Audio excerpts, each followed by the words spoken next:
Hello नमस्कार दोस्तों, मैं कैलाश कुमार के कोचिंग क्लास का स्वागत करता हूं। आशा करता हूं आप लोग अच्छे होंगे, बढ़िया होंगे, मस्त होंगे, अच्छे से पढ़ाई चल रही होगी। तो हम लोग आज पढ़ेंगे साइंस में एसिड के बारे में हम लोग स्टार्ट करेंगे। आज एसिड के बारे में जानेंगे, उसके बाद फिर क्षार पढ़ेंगे। उसी प्रकार अगली वीडियो में इसी प्रकार तो पहले पार्ट में हम लोग पढ़ेंगे एसिड के बारे में जानकारी प्राप्त करेंगे। अगर हमारे चैनल पर नए तो चैनल सब्सक्राइब करें, वीडियो को लाइक करें। तो हम लोग पढ़ेंगे एसिड क्या होते हैं? वे पदार्थ जो जलीय विलयन में घुलकर के H+ आयन देते हैं। वे पदार्थ जो जलीय विलयन में घुलकर H+ आयन देते हैं या वियोजित होकर या आयनित होकर क्या देते हैं? H+ आयन देते हुए क्या कहलाते हैं? अम्ल कहलाते हैं। अम्ल स्वाद में कैसे होते हैं? खट्टे होते हैं। तो हम देखेंगे वे पदार्थ क्या आ जाएगा? वे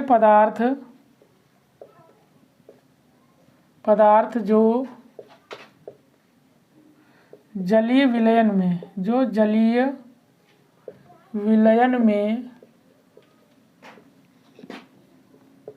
ठीक जलीय विलयन में वियोजित होकर कह सकते हैं, वियोजित होकर या घुलकर के होकर H+ आयन देते हैं। H+ आयन देते हैं।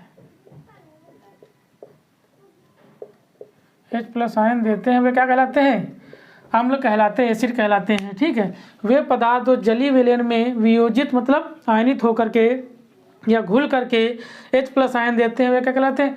अम्ल कहलाते हैं। क्या कहलाएंगे? अम्ल कहलाएंगे। तो हम देखेंगे यहाँ पर अम्ल जैसे हमारा है हाइड्रोक्लोरिक अम्ल HCl, एक होता है नाइट्रिक अम्ल HNO3।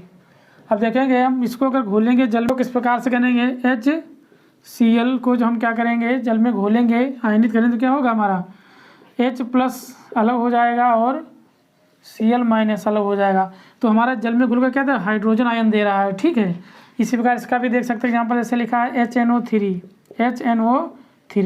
ठीक। तो H+ आयन को बाहर निकाल दो, तुम्हारा जितना बचेगा बाकी क्या होगा? NO3- बचेगा आयन। ठीक है। इस प्रकार से जल में घुल करके हम क्या दे रहे हैं? H+ आयन दे रहे हैं। तो हम लोग यहाँ पर क्या समझ रहे हैं? H+ आयन दे रहे हैं। और अम्ल जो है स्वाद में कैसे होते हैं बता सकते हैं आप लोग? अम्ल स्वाद में खट्टे होते हैं। कैसे होते हैं? खट्टे होते हैं। जितने पदार्थ लगभग खट्टे होंगे सभी में कोई ना कोई अम्ल पाया जाता है। ठीक है। और नंबर 1 पॉइंट, नंबर 2 पॉइंट क्या हमारा है? अम्ल जो है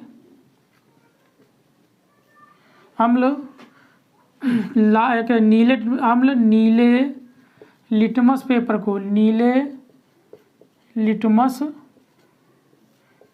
को क्या कर देते हैं?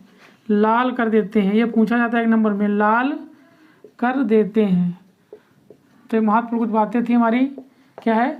अम्ल स्वाद में खट्टे होते हैं। अम्ल क्या करते हैं? नीले लिटमस पत्र को क्या कर देते हैं? लाल कर देते हैं। कुछ पदार्थों में अम्ल पाया जाता है, उनको हम लोग पढ़ेंगे। ठीक है। कुछ पदार्थों में अम्ल, ऐसे कुछ पदार्थ हम देखेंगे यहाँ पर जिसमें अम्ल कौन अलग अलग पाए जाते हैं। जैसे हम लिखेंगे यहाँ पदार्थ का नाम, ठीक, और उसमें कौन सा अम्ल पाया जाता है, कौन सा अम्ल पाया जाता है। ठीक है। तो हम देखेंगे जैसे नींबू हमारा हो गया, नींबू में कौन सा अम्ल पाया जाता है?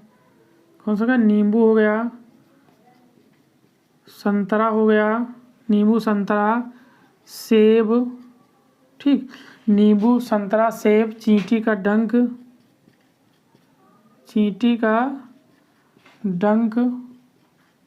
ठीक, नींबू हो गया हमारा, संतरा हो गया, सेब हो गया, चींटी का डंक हो गया।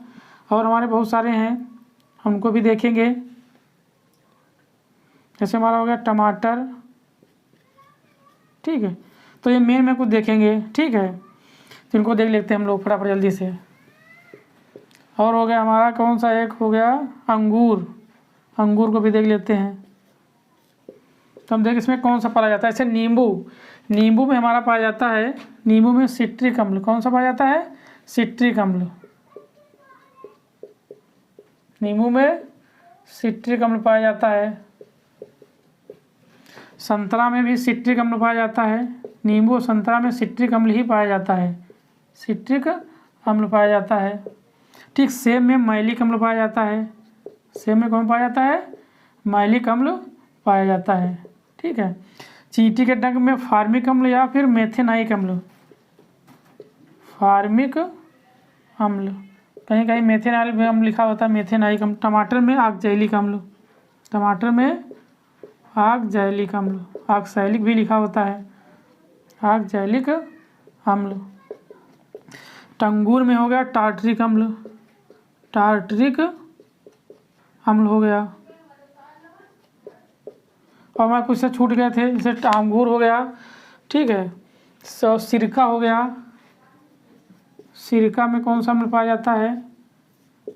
सिरका हो गया, इमली हो गई, ये कुछ में हम देखेंगे, ठीक है। तो सिरका में कौन पाया जाता है? एसिटिक अम्ल पाया जाता है। कौन सा? एसिटिक अम्ल, एसिटिक अम्ल। इमली में, इमली और अंगूर में टार्टरिक अम्ल पाया जाता है, दोनों में टार्टरिक, टार्टरिक अम्ल। दूध में कौन पाया जाता है बता सकते हैं? दूध में से लैक्टिक अम्ल पाया जाता है, इसको भी लिख लेंगे। दूध में लैक्टिक अम्ल पाया जाता है, लैक्टिक अम्ल पाया जाता है। तो इस प्रकार से पदार्थ हो गए, कुछ पदार्थों में पाए जाते हैं, जैसे नींबू में सिट्रिक अम्ल, संतरा में सिट्रिक अम्ल पाया जाता है, सेब में मैलिक अम्ल, चींटी के डंक में फार्मिक अम्ल या फिर मेथेनाइक अम्ल पाया जाता है, टमाटर में ऑक्सैलिक अम्ल, अंगूर में टार्टरिक अम्ल, इमली में भी टार्टरिक अम्ल पाया जाता है, सिरका में एसिटिक अम्ल पाया जाता है, दूध में लैक्टिक अम्ल पाया जाता है। इस प्रकार से उसमें पदार्थ पाए जाते हैं। हम देखेंगे अगर अम्ल को हम धातु के साथ क्रिया कराएंगे तो हमें क्या बनता है, आप देखेंगे रिएक्शन के द्वारा। रासायनिक गुण देखेंगे यहाँ पर, अगर अम्ल को हम धातु के साथ क्रिया कराएंगे तो हमारे हाइड्रोजन मुक्त होगी, ठीक है। क्या करेंगे? अम्ल को जब धातु के साथ क्रिया कराई जाती है, अम्ल को धातु के साथ, किसी धातु के साथ अभिक्रिया कराने पर, के साथ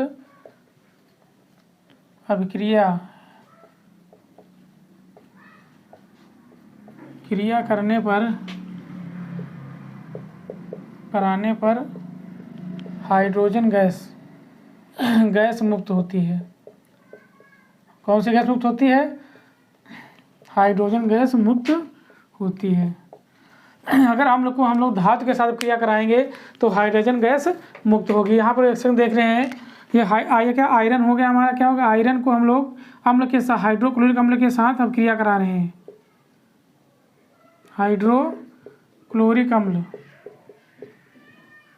हाइड्रोक्लोरिक अम्ल हो गया। ये हमारा क्या हो गया? अम्ल आयरन हो गया, धातु हो गई, ठीक है। हम क्या करें? हम लोग को आयरन से मतलब धातु के साथ क्रिया करा रहे हैं तो हमारा क्या बनना? हाइड्रोजन गैस बन रही है, कि क्या बन रही है? हाइड्रोजन गैस हो रही है, निकल रही है। तो हमें इसे ध्यान रखना है, जब अम्ल को धातु के साथ क्रिया कराएंगे तो कौन सी गैस बनेगी? मुक्त होगी, हाइड्रोजन गैस मुक्त होगी। ये फेरस क्लोराइड है, ठीक है, फेरस क्लोराइड, ये रासायनिक गुण इसके हैं। अगला हम देखेंगे, अगर हम अम्ल को धातु ऑक्साइडों के साथ क्रिया कराएंगे, किसके? धातु ऑक्साइडों के साथ क्रिया कराएंगे तो हमें कौन सा गैस प्राप्त होगी? हमें क्या प्राप्त होगा? जल की प्राप्त होगी। क्या होगी? जल की प्राप्त होती है, जल मुक्त होगा, जल मुक्त होता है। धातु ऑक्साइडों के साथ क्रिया कराने पर अम्ल की हमें क्या मिलता है? जल मुक्त होता है। उसमें क्या होता है? हमें हाइड्रोजन मिल रही थी। तो यहाँ पर क्या है? कैल्शियम ऑक्साइड को हम किसके साथ? हाइड्रोक्लोरिक से हम क्रिया करा रहे हैं ना, तो हमारा क्या बनना है? जल प्राप्त हो रहा है। हमें क्या प्राप्त होता है? जल प्राप्त हो रहा है। ये कैल्शियम क्लोराइड है, कैल्शियम क्लोराइड, ठीक। तो कैल्शियम क्लोराइड तो हमारा क्या है? धातु ऑक्साइडों की क्रिया कराएंगे तो जल की प्राप्त होगी। अगर हम धातु के साथ क्रिया कराएंगे तो अम्ल, तो क्या बनेगा? हमें हाइड्रोजन गैस प्राप्त होगी।